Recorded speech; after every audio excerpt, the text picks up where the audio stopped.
রাজধানীর দক্ষিণ খান এলাকা ঢাকা 18 আসনে বিএনপির প্রার্থী এস.এম জাহাঙ্গীরের নির্বাচনী প্রচারণার খবর জানাতে সরাসরি যুক্ত হচ্ছেন সহকর্মী আরিফুল ইসলাম। আরিফ, ভোটের আর বাকি 11 দিন, ঢাকায় প্রচারণা কেমন দেখছেন? জানাবেন প্রার্থীদের তৎপরতার খবরও।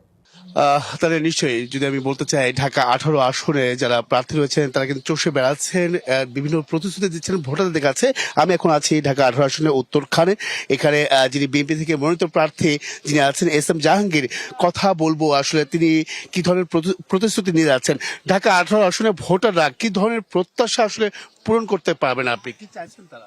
ধন্যবাদ আপনাকে। আসলে প্রতিশ্রুতি না, আমরা কাজ করতে চাই, কাজ করে আমরা দেখাতে চাই। অতীত আমরা কাজ করেছি, আপনি জানেন এই এলাকার এমপি ছিলাম দেশটির বেগম খালেদা জিয়া 91 সনে, 91 থেকে 96 এবং 2001 থেকে 2006 যে কাজ হয়েছে, যে উন্নয়নমূলক কাজ হয়েছে, এরপরে কিন্তু আর এখনো কোনো কাজ হয়নি। এই 17 বছর এই জরাজীর্ণতা নিয়েই চলছে। আর আমি এখন এমন একটা সময় নির্বাচন করতে আসছি, জনগণ আমাকে নির্বাচন করতে পাঠিয়েছে যে সেই জরাজীর্ণ জায়গা, তো ইনশাল্লাহ অসুবিধা নেই, আমরা চেষ্টা করে যাচ্ছি।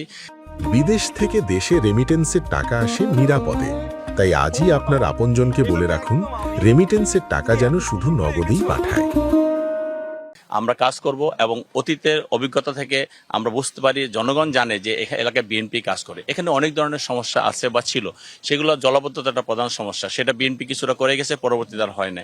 এখানে কৃষক গ্যাংয়ের সমস্যা আছে, এখানে চাঁদাবাজির সমস্যা আছে, এখানে দখলবাজের সমস্যা আছে, মাদকের একটা বড় সমস্যা আছে। তো আমরা এই সমস্যাগুলো সমাধান করব। আর মানুষ ভোট দিতে খুবই আগ্রহী, কারণ মানুষ মনে করে তারা নিজেরা নিজেদের ভোটাধিকারের জন্য যে যুদ্ধ করেছে সে যুদ্ধে তারা বিজয়ী হয়েছে, গণতন্ত্রের জন্য যে যুদ্ধ করেছে যুদ্ধে তারা বিজয়ী হয়েছে। কিন্তু তার টোটাল নেতৃত্ব দিয়ে দিয়েছে বিএনপি চেয়ারম্যান জনাব তারেক রহমান।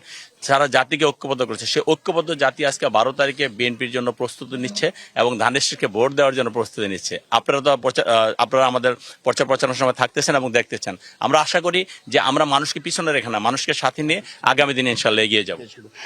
সেই বিষয়টাই আসলে তার যেটা আমি বলতে চাচ্ছিলাম, যে আসলে নানান ধরনের প্রতিশ্রুতি দিয়ে যাচ্ছেন এবং কি সেই সম্ভব হয় বা দেশ গড়ার লক্ষ্যে সবাইকে একসঙ্গে কাজ করার প্রত্যয় কিন্তু তারা দিয়ে যাচ্ছেন, প্রত্যয় ব্যক্ত করেছেন এই প্রার্থীরা। তো এই ছিল এখান থেকে সবশেষ স্থানীয়। আরিফ, ধন্যবাদ আপনাকে।